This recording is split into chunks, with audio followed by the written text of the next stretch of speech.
pagi, assalamualaikum warahmatullahi wabarakatuh.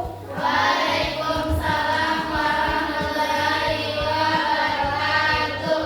Jadi adik-adik, perkenalkan, nama saya Nurul Safri Ibrahim dari Puskesmas Gunung Cambar.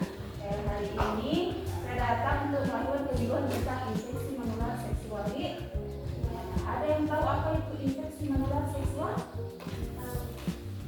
Tidak tahu. Jadi infeksi menular seksual itu adik-adik infeksi yang ditularkan melalui hubungan seksual. Contoh hubungan seksual itu hubungan badan atau ciuman ya. Jadi infeksi menular seksual itu ditularkan melalui cairan tubuh ya, seperti darah atau melalui darah atau cairan-cairan tubuh yang lain seperti itu sama. Adapun beberapa jenis infeksi menular seksual, yaitu yang pertama ada chlamydia. Ini sering tanpa gejala dan menyebabkan radang panggung atau infeksi atau tidak subur ya. Ada juga gonore dan kencing nanah. Kencing nanah yang biasa itu nyeri saat buang air kecil.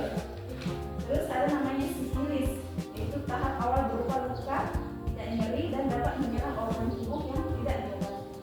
Terus ada namanya penyakit herpes ya, itu salah satu juga penyakit menular seksual. Ada namanya HIV/AIDS. Nah ini kalau sudah AIDS dia cukup bahaya ya. Kalau HIV itu kalau misalnya tidak diminta ada orang terkena HIV, dia pengobatannya seumur hidup ya adik-adik ya. Jadi ada obat yang diminum sampainya seumur hidup. Sampainya dia mati dia harus minum itu obat. Ya jadi ada lagi namanya hepatitis B. Ya itu biasa disebut penyakit kuning. Jadi adik-adik di sini ada beberapa jenisnya. Ada pun gejala yang perlu diwaspadai itu pertama ada gejalanya itu berupa keputihan. Ada nyeri saat buang kecil, luka atau bintil atau lubang di area kelamin, yang nyeri saat berhubungan seksual. Terus ada pun cara mencegahnya adik-adik.